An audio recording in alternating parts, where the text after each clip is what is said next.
Thank you very much. I think if this is the Mardi Gras of the Mind event, you're at the Mom's Ball of the book festival. So thank you for coming out. Really pleased to be joined by these two illustrious gentlemen. I think we're going to have a great session. And please, if 10 minutes left, get in line because I know we're going to have a lot of questions.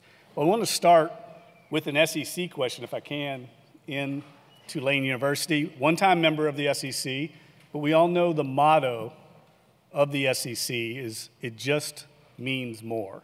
And so I'm going to start with you, James. Do sports mean more in the South? And if so, why? Well, first of all, thank you, and I understand Michael Thomas wouldn't come up here and let you interview him, but that's okay.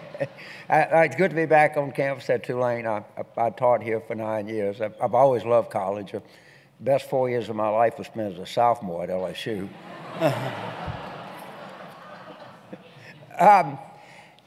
Football certainly means more in the South. Then Bob would probably throw baseball in, college baseball in too. And I never sort of realized, well, is why, but I went up north, and it was like March, and it was cold, and everybody's waiting for opening day of baseball. Well, to us, the worst time of year is the summer. So football coincides, and it became, this is my theory, for whatever it's worth, it became a kind of social thing. It was, you got out, you could dress up a little bit, you'd go to games, it wasn't 90 degrees. 90-degree humidity, and it just fit our culture. And I don't think there's much doubt that the SEC in terms of football just means more. I think there's actually truth in that advertising. Same thing in Mississippi, I assume. Yeah, I think with the whole southeastern area, Jeff, the reason that football, sports in particular, just means more college football is because for the longest time in the South, we didn't have professional teams. You know, till the Saints and Falcons came, you know, college football was what we had. And I think that's the biggest reason that it means more in the South. And you know, when I first moved to New Orleans and started working at the Picayune, I was kind of stunned. Every Monday edition in the fall, our coverage of a Saints game would go on the front page of the entire paper, not the sports section, A1, which is great for me. I love the profile, but I have to admit, I thought, are our priorities a little out of whack? I mean, no. No, I don't think. The first thing that I want to read about on Monday morning is the Saints game. I mean, I can remember for first 25 years of my life, I wouldn't read the Sunday paper if LSU lost on Saturday night. I don't want to see the son of a bitch, okay? No, and it's not, you know, people come and say, we should have better priorities. You know, you should be careful and compost and be careful what you do and don't, you know, football is a violent game. No, it's fun. I like to watch it. I like to bet on it. I like to read about it. But that's what the public, I'm going to turn it back over. One of the things people here don't realize, but I've lived around, and I read, you know, I was an old-fashioned guy, still buy newspapers in airports. There's like 2 left. But our sports coverage here is really good. I mean, the people that cover LSU, that cover the Saints, that cover the Pelicans, that cover Tulane, I mean, no one gets that kind of local coverage. You just don't get that. And, you know, maybe if you don't get it if you're in Washington. I'll say flat out that our sports page is better than the Washington Post sports page. So, and it's because people here devour sports and pay attention to it so much that we're able to sustain this. I don't say this just because Jeff's one of the top writers at NOLA.com, but I say it's just true. There's just not very many places have the same level of across-the-board coverage that we get here in New Orleans. But I think earlier you were saying, Rick, Lane Kiffin is making $9.5 million a year to coach football at Ole Miss. I assume that's the highest paid person at the University of Mississippi, probably way higher than the governor.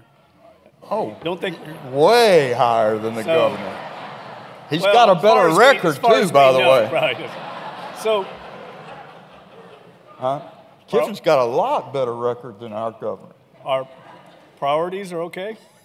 No, our priorities are, it's people, it's what people want, you know? I mean, winning football games is, I tell you, at the Clarion Ledger, you know, where I worked for 33 years, the state newspaper, in the fall, our Sunday press run, how many papers they were going to print, wasn't decided until they found out whether Ole Miss State and Southern Miss won their games.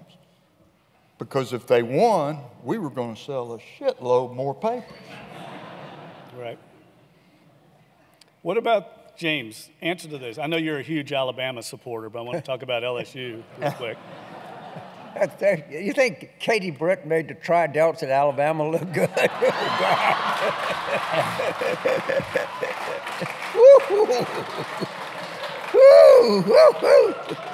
Oh, you're about to stink up the house, but go ahead. What were we saying about Alabama? I'm sorry. I think we might just open up to questions after that. I think Brian Kelly said one of the reasons he came to LSU was when he wanted to get something done at Notre Dame, he had to worry about the architecture school, some of the other buildings on campus, and he said he didn't have to worry about that at LSU. No, and I happen to know the athletic director, and to anything that he wants, the answer is yes. And by the way, if we're probably 2 years away, but who cares if it's if you pay them $10 million and they lose? I'd rather pay them $20 million and they win.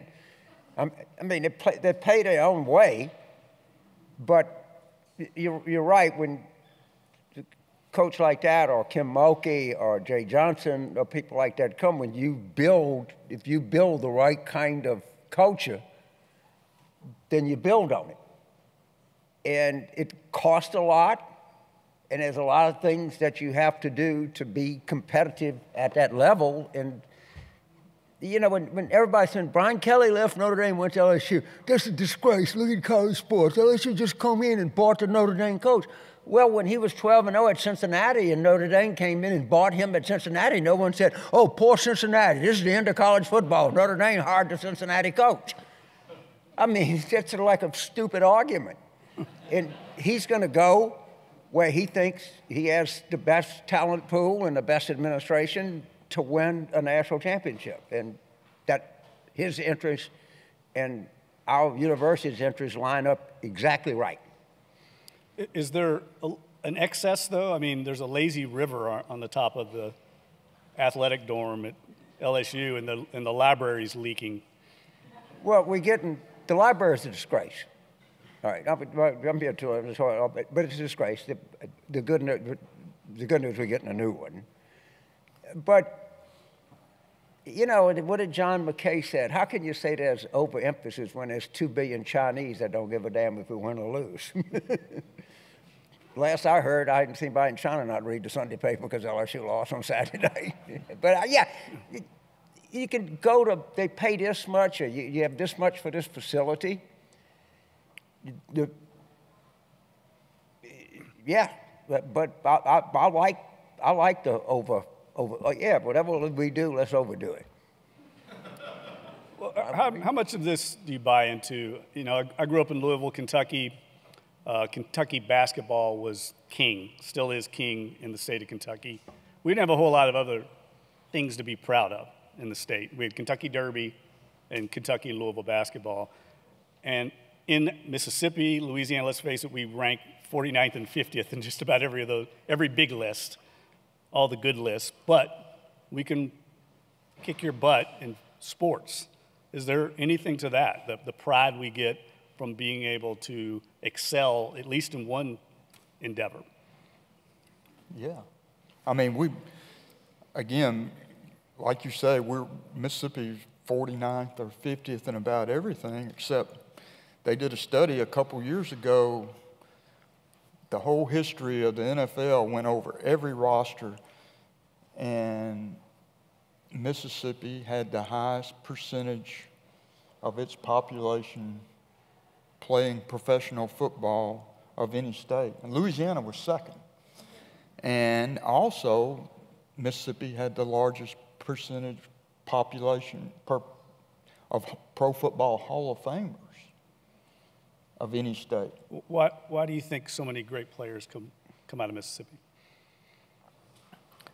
I think, well, I've talked to Archie Manning a lot about it, and he thinks it's because of just how important football is in the small communities of Mississippi. That the small town, Friday nights in small town Mississippi, if your team's playing on the road, it's a great time to be a robber, a house robber, because there's nobody left, including the cops, because they lead the procession to the game.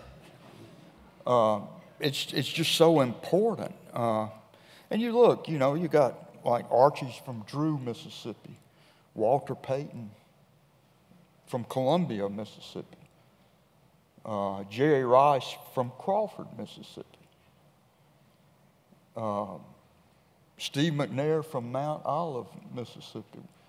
We're talking about the best football players in the history of football are from small town Mississippi. And hell, Billy Cannon is from Philadelphia, Mississippi. right. So this reminds me, I used to do these studies in like the 1950s about the ratio of outdoor plumbing to Pulitzer Prize winning novelists. Okay, the states that had the least amount of indoor plumbing had the most Pulitzer Prize novelists. I don't know what you can draw from that conclusion, but whatever you want to. I mean, you know, I think that Archie's right. Coaches, remember Marcus Dupree? Philadelphia, Mississippi? Yeah, all that. You can get a statistic, but you're right. We do over-glorify football and we under-glorify other things, but it's just part of life. Well, okay, I just did a story for the Times-Picayune on McNeese basketball under Will Wade. We know that area, southwest Louisiana, has been really hit hard the last few years. A lot of devastating weather events, including, you know, tropical Hurricane Delta, Hurricane Laura. And it was very similar to me doing the reporting on what we experienced here after Katrina with Sean Payton, Drew Brees, and the New Orleans Saints. And sometimes when I'm reporting and writing these stories, I wonder, am I Hollywooding this up? Is this cliched? Is it real? Do you feel it's real? So let me set up what Jeff was talking about. You got to read this story. McNeese is in Lake Charles, Louisiana. Lake Charles has had a very poor last 5 years or so. I mean, really poor. They really got hit by hurricanes, and for reasons that we could explore and not sure what, it got nowhere near the coverage, nowhere near the recovery that we had.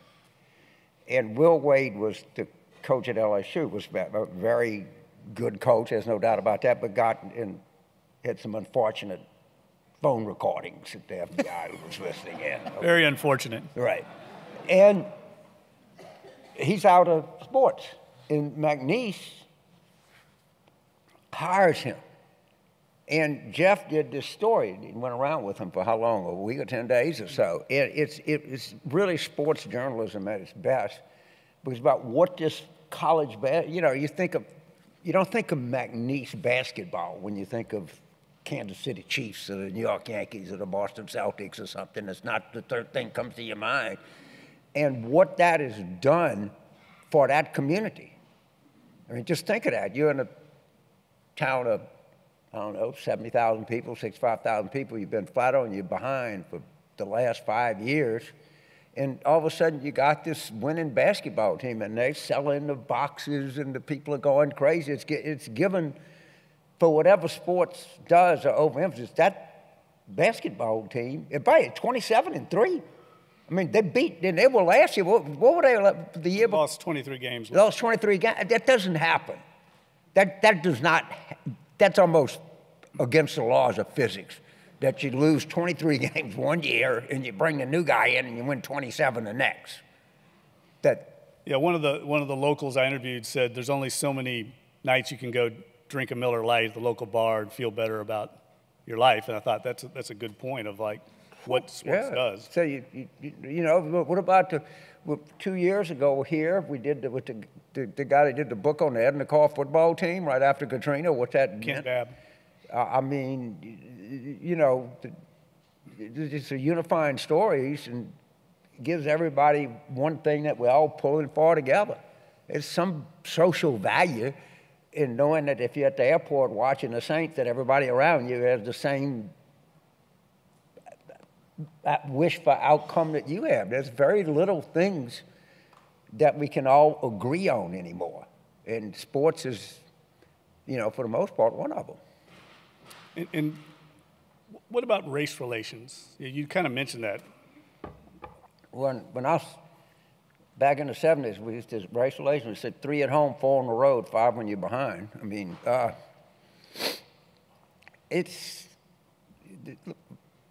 Louisiana and Mississippi, we both have a, shall we say, difficult history with race relations, and we can leave it at that and to sort of understate it. But, you know, again, sports is one sort of bright spot.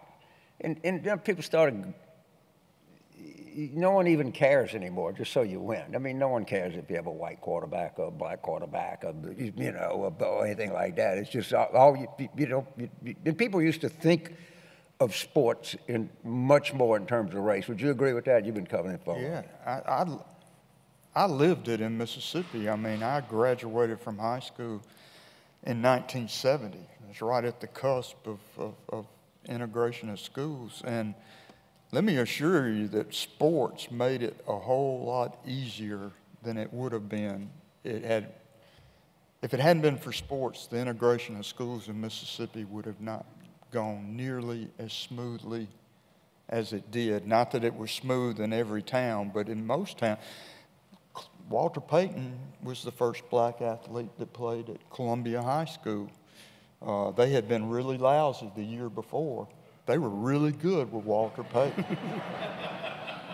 You know? Oh, really? Well, you know, the first desegregated large crowd in New Orleans was actually right down the street at Tulane Stadium, 1955 Sugar Bowl. Ole Miss Pittsburgh? No, it was Ole Miss, Ole Miss and Navy. Navy. Also, Ole Miss played. So that was the first desegregated crowd sports brought to the city. And then 10 years later, we had something of a black eye for our city with the AFL All-Star Game that was played here. This is back in the days of the American Football League. While we were trying to recruit and lure an NFL team here, we had the AFL All-Star Game here, and they actually had a walkout from the players. The black players could not hail cabs, could not get served at certain restaurants. The white players unified with them, staged a walkout, and it threatened our ability to get an NFL football team here. Luckily, we were able to do some fine Louisiana politics and win them over. So I'm curious, historically, back in that era, do you think if we didn't have sports, it would have been different? So there's a great story about Mississippi sports and race. I think it was 1961, Mississippi State, Bailey Howell. 63. They had a hell of a basketball team, and they were going to the tournament. And you tell the story, because you would know. Well, they had Babe McCarthy, who later was the coach of the ABA team here, was the coach at Mississippi State, and they were like 3 or 4 years in a row.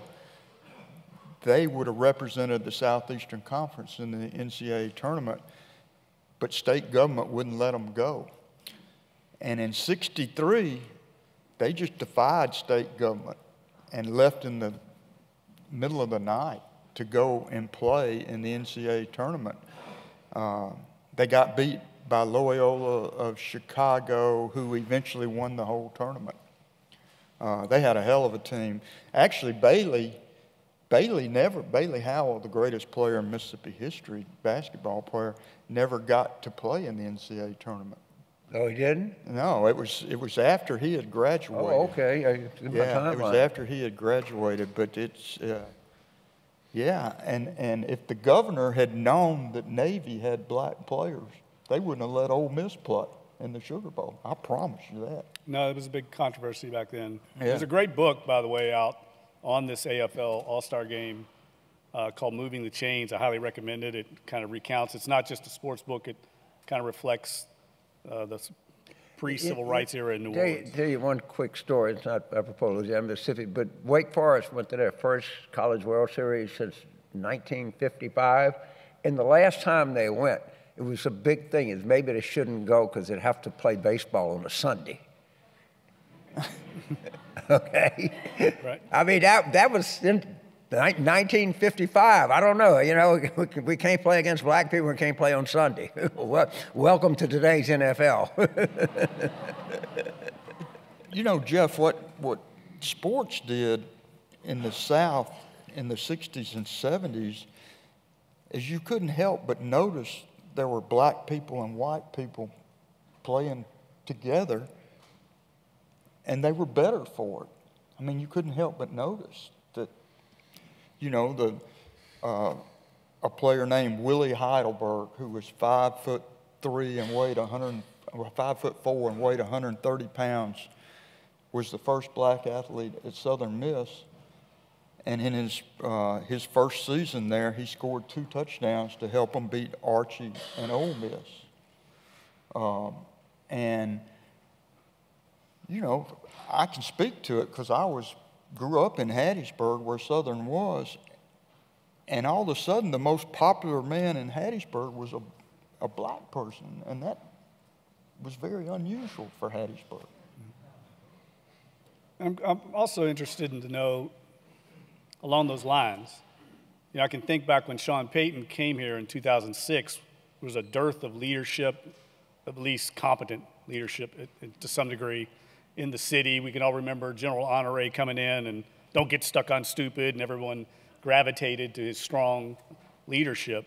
And I think that also played a part in why people were so attracted to Sean Payton at the time. He was a very strong, competent leader.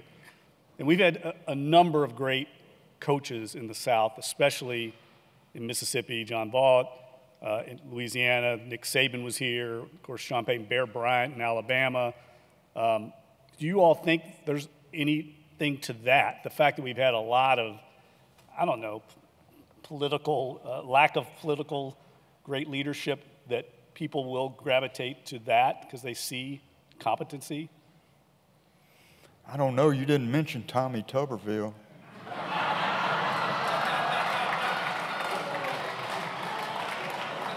Left him out. Eddie Robinson is another one. Yeah. So, but I feel like we've had some incredibly strong leaders in sports, and I don't think we can count that among some of the other silos in our lives. I agree. You know, I guess, but in sports, everybody on a team wants you to win. In politics, half the people on your team want to stab you in the back. Okay, it's a good analogy, but it doesn't. Different people have different agendas in politics, and it makes it more difficult than when you have It's the great thing about sports is there's commonality of purpose and interest. But you know, we've had some great leaders in the South. We have some great mayors here. You know, some people do sort of better than others, and you know, I think we're coming. We're coming. What did you think about when we lured the Saints here? That was a period of time when we were losing the competition in the Deep South to, say, our peers in Dallas and Atlanta. Well, getting the Saints was just raw politics. So I think it was Rozelle was the commissioner of the NFL, and they were having a hearing on the antitrust exemption. And Russell Long and Hale Boggs asked him to come out in the hall. And they said, either we get a team or you're not getting the exemption. 5 minutes later, the New Orleans Saints were created on the spot, okay? It was a Gucci Gulch backdoor deal where two politicians jammed the sports league and said, you're not moving without we, and they would do, they'd put a team in Sheboygan for that antitrust exam. They'll put anyone anywhere you want. Do you think the NFL still owes New Orleans for that? Owes us? Well, New Orleans owes the NFL because Tagliabue wouldn't let them leave after Katrina. So, I mean, you can bitch about the NFL, but we're probably one of the smallest market teams, and there's been a good relationship for us. Having said that, you know, yeah, I didn't miss the call of that Rams game. I have no idea. Yeah. Or how somebody just didn't overturn that. I have no idea. I'll never get over that. You've told me you've had lunch with Roger Goodell. You didn't ask him? It didn't go well. It was like, how in the F could you?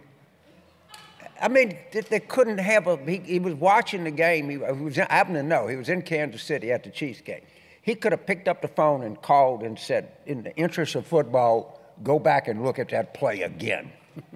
All right? That was the worst, and I don't think there's anybody that was the worst call in a big game I've ever seen in my life. In any sport. In any sport.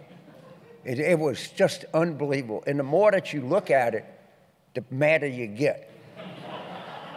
And then 6 of the 7 officials were from a 50-mile radius of Los Angeles. Yeah. I mean, I'm not saying that had anything to do with it, but just to the appearance of it is. It's called bad optics. Yeah, really bad. That was the worst. So Roger Goodell will be back here. We have the Super Bowl here next year. Should he be concerned? No, I don't. Yeah, we're not that. I mean, some hotheads. You always, got that possibility. But I don't. I think that Mary and I were the chairman of the 2013 Super Bowl here, and it was fun. And I think people are going to be. City's been through a lot, and we went through the pandemic and everything, and I think people are going to want to brush up and clean up and look good and get the city looking good and look. I do. And whatever. Look. One thing you can say about Goodell, you can say a lot of things bad about him, but he makes those guys a lot of money. And they put on how many people? 120 million people watch the Super Bowl.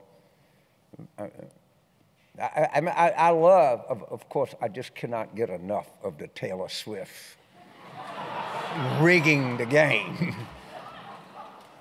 I think 20% of the people in the country actually believe that. So when you sit somebody on an airport, there might be an airplane, maybe somebody believes that Taylor Swift rigs the Super Bowl. I mean, you go to the Costco. For sure, somebody's going to be in that line that thinks that Taylor Swift rigged the Super Bowl. I mean, there's some dumbass people in this country. Katie, how you know why Katie Britt and Tommy Tuberville exist?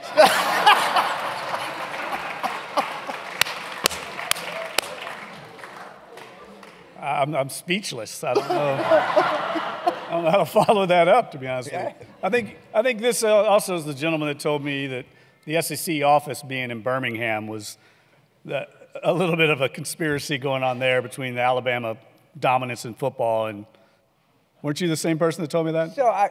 So this is the thing. In Birmingham, every other conference is located in the Big 12's in Dallas, the Big 10's in Chicago. So let's say the SEC is in New Orleans.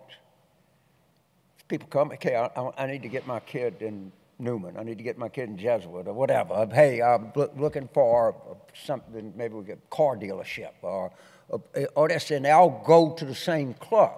Well, you can't have that kind of intermingling in a place like Birmingham and not give the appearance that something is wrong. And you could easily go to Atlanta But all the SEC officials and the Alabama board all belong to the same clubs.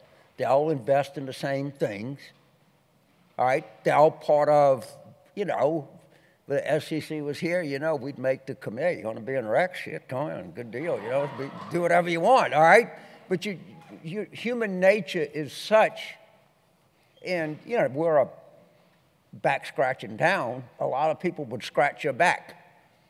And that's why that's my problem with the way that it is. And if you want to be a big league sports conference, get your ass out of Birmingham and go to Atlanta or Nashville, or come to New Orleans. We'll take good care of you. We'll get you in the right schools, and don't worry about it. You can. Starting to sound like a Swiftie a little bit. Look at that beautiful daughter you got. Maybe it should be a great dad.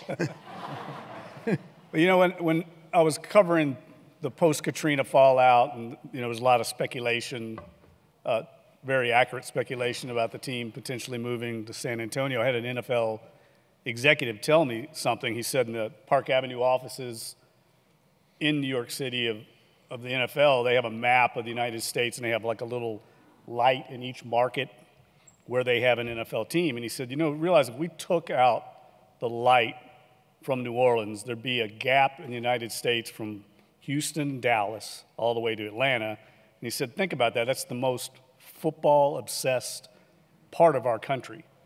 He said, we're never leaving New Orleans. So I thought, I always answer that question, were the Saints going to leave? There's really not the right question is, would they be able to leave? Did they have some interest? Yes, I think it was very strong, but they were never actually going to be allowed to leave by the NFL. So, but I do think that's accurate, right, guys? I mean, like the SEC West, the TV ratings, Nielsen ratings for NFL games, even when the Saints don't play, we still watch football here. It's incredible, the interest level in Mississippi. And the Saints are a regional team, right? Oh, yeah, they're Mississippi's team as well, no question. Yeah. So let me ask you two something. How has sports betting changed sports? It sure helped the TV ratings. I don't know. I fear that we're going to have a major scandal in college athletics because of the access that everybody has to sports gambling now, including the players. I think it's like I think it's Netflix, one of them, that documentary about the Arizona State point fixing. God, man, it was unbelievable. It's interesting to be at Tulane after talking about point shaving. Yeah, we are.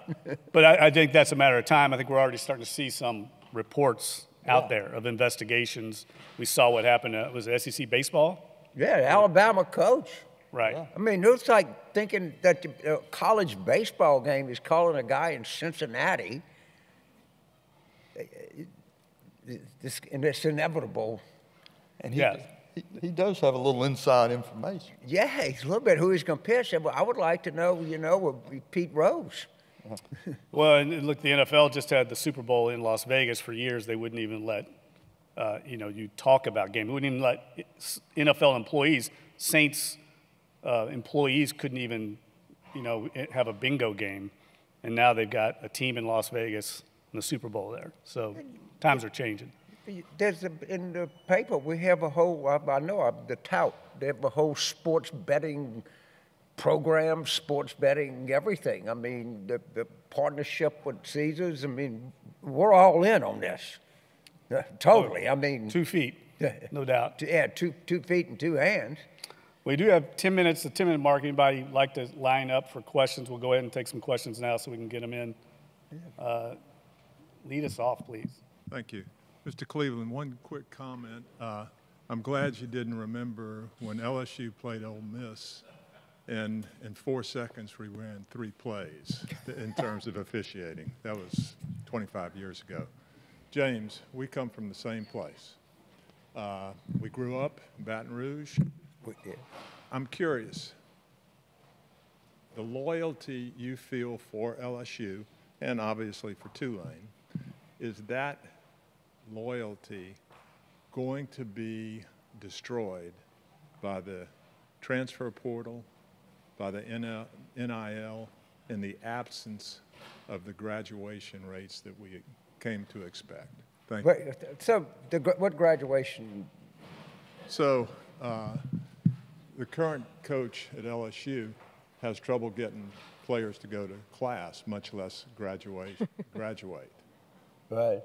So we are, now I don't know specifically right now, we It's not traditionally it's not great. it's not great, but it's compared to what?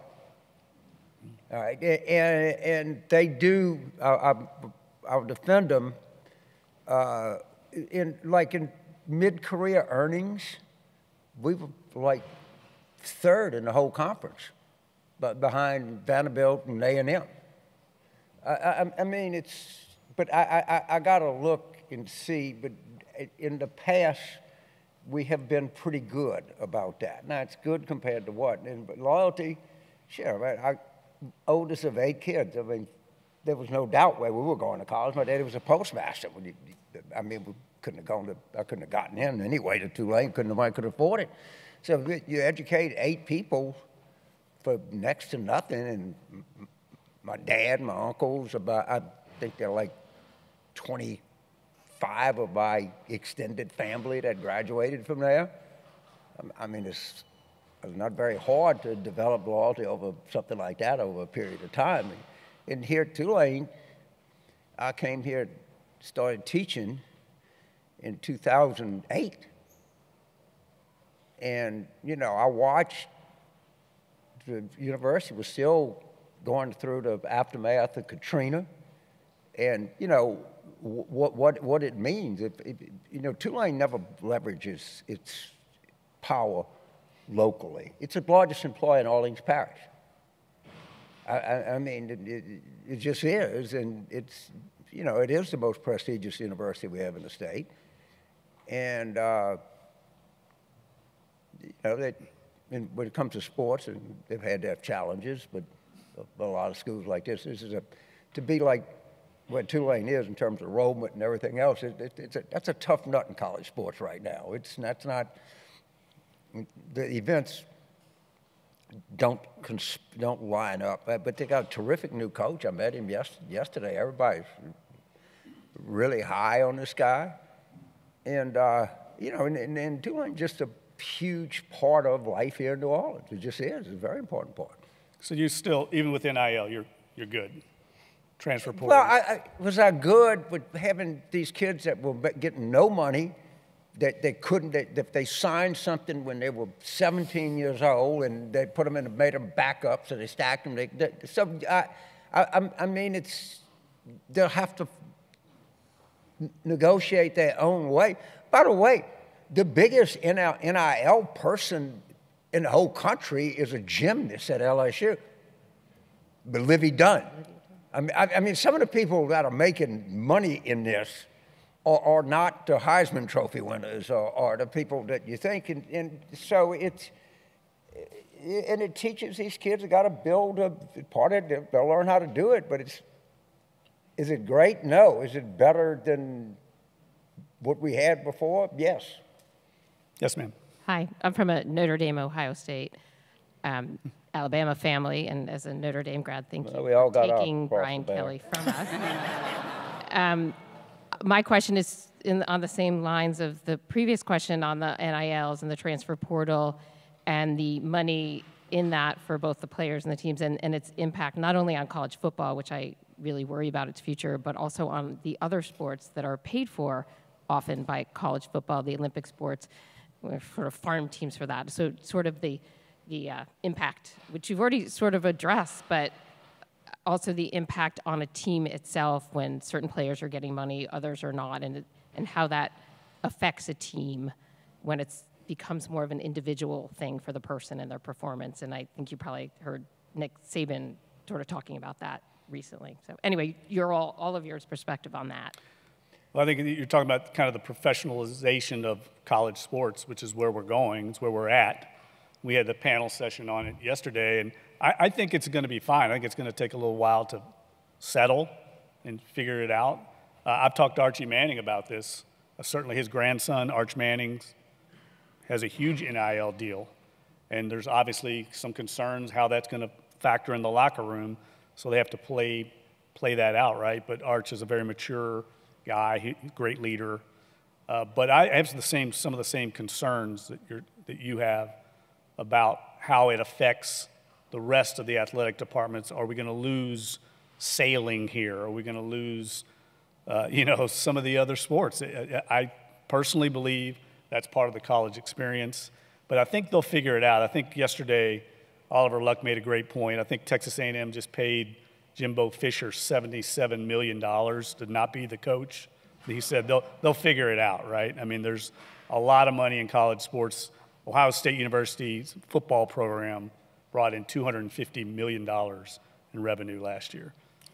There's a lot of money to figure it out. I think we need some smart people, though, to get on it because it's changing quickly. You got to have a salary cap at some point, or Ohio State, LSU, Alabama, Texas, they're going to win. I mean, they're just going to outspend everybody. They're going to win. Yeah, it's a concern, I think. Nick Saban. Competitive balance is just not going to be there. It's not, but it's going to be competitive among 30 teams. All right, it's not. And honestly, Purdue and Northwestern or Mississippi State, they don't have much to do with competitive balance right now. But what about the Florida States of the world? Florida State wasn't Florida State that we know today 40 years ago. They were able to play their way up and aspire to be big boys. You can't do that in this country club world. Yes. Can't do it. It is. All of the places that have big markets and big fan bases and big alumni, yes, there's no getting over that. It's inevitable. All right. Yes, ma'am. Since the conversation is on the South, sports, race, and books, I'm wondering if you have any thoughts on the controversy about The Blind Side. Blind Side? On the controversy over the book? Yes, the controversy over the book. I have some, but I don't want to share. Okay. But it's some of that was an inevitable part of the culture that we live in. It was going to set up in Hollywood, was going to make the white savior or any of that. But like every story, the details are controversial. Well, and like every story, there's one side that says one thing and one side saying another, and the truth is somewhere in the middle on The Blind Side, I believe. Mm-hmm. I mean, I covered Ole Miss when all that was going on. So, yeah, I think there's fault on both sides. Yes, ma'am. I am the daughter of one of the high school football coaches you covered in the late 60s, early 70s in central Mississippi. And so thank you. My dad read Matthew, Mark, Luther, John every morning, but he read you first. So thank you. But I really wanted to ask you both about your thoughts on women's sports and NCAA, especially right now, and just the prominence it seems to be gaining. And, I mean, do you think that the tide is finally shifting, that the general public is going to get on board? And is there a future for professional athletes there? Women in sports is what I make sure what you were asking about. The whole Caitlin Clark thing, she is just such a transcended women's sports. I mean, there's men watching women's basketball now to watch her. That's something new.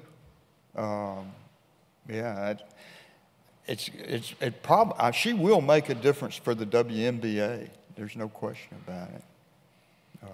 It's very likely that the women's NCAA tournament viewership will be equal to or maybe more than men this year. And that's going to be the first. It's a terrific product. I started watching because we got good, so of course I started watching it. And man, they play a fast game, and they play a rougher. They don't play a little bit rougher than you see in I mean, you say, God, no, they're going to call a foul. She just went right under the basket and keep playing. But the reason that women's sport is ascended is because of football. That's what funds everything. If you like the track team, if you like the tennis team, if you like the rugby team, anything like that, you better love the football team. Kim Mulkey would probably that take issue with that. supports it. Right. Now, Kim Mulkey, you know, we got the girl from Tickfaw, and she turned out to be very productive for the university and very, very productive. And the new thing that's happening in sports, because I know you're all interested, the way that these universities build arenas is not what you think anymore. So you think of that, so you need a new basketball arena. So you get some land, you float some bonds, you build the arena, and hopefully the bonds pay for themselves. What the University of Texas at Austin did, and I'm pretty sure we're going to do the same thing, is you tell companies, we'll give you the land, you build the arena, and give us this many dates. And so these private construction companies, they build your arena, they give you all, they don't charge you anything, you got to give them the land, they give you all the dates you need for men's basketball, women's basketball, graduation, convocation, and then they have concerts, or they sell tickets. So you get $400 million arena for nothing. But that's where, now here for Tulane, first of all, I love their gym. I used to go to those games all the time when I lived over in Palmer. We'd walk to them, particularly on Saturday afternoon. I mean, it wasn't very much of a crowd. I mean, a referee would let you blow the whistle if you wanted to. But in a market like this, you got the Superdome, you got the Smoothie King Center. You're not going to get people that are going to come in and build a venue like that. But that's, or if you're in Starkville, or even Oxford, they're probably not because the population base, but these universities that are in bigger metropolitan areas are not going to pay for any. That's the latest thing in college sports. I do apologize. We do have to wrap up, but can we give a round of applause for the two guests of Cleveland, the Raging Cajun? Thank you all very much. Appreciate it.